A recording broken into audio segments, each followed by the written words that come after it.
YouTube session में आपका स्वागत है। आज हम लोग हिंदी वर्णमाला के बारे में चर्चा करेंगे।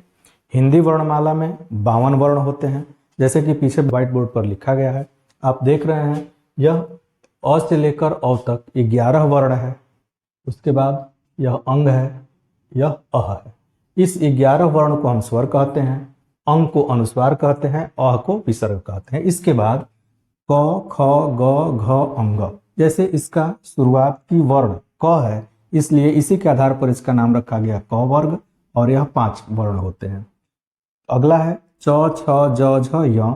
इसमें भी 5 वर्ण होते हैं और इसका नाम भी च के आधार पर रखा गया है, च वर्ग। उसी तरह ट के आधार पर यह ट वर्ग है, इसमें भी 5 वर्ण है। त के आधार पर यह त वर्ग है, 5 वर्ण इसमें भी है।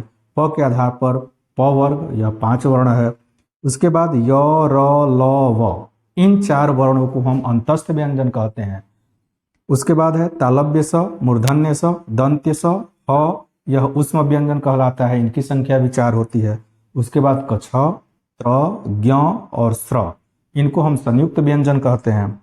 उसके बाद जैसे बड़ा होता है, बड़ा में हम पढ़ते हैं ड़, और पढ़ में करते हैं ड़, और इन दोनों को हम उच्छिप्त या द्विगुण व्यंजन कहते हैं। इस तरह देखा जाए तो 11 स्वर, 1 अनुस्वार, 1 विसर्ग, और उसके बाद 39 व्यंजन सहित कुल 52 वर्ण हिंदी वर्णमाला में होते हैं।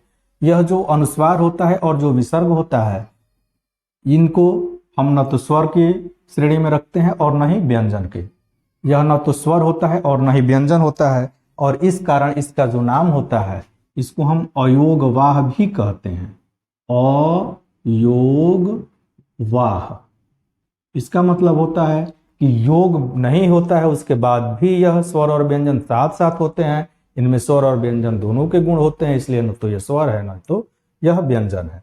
तो इस तरह यह स्वर और व्यंजन, अयोगवाह, सबको मिलाकर 52 वर्ण हिंदी वर्णमाला में होते हैं। धन्यवाद।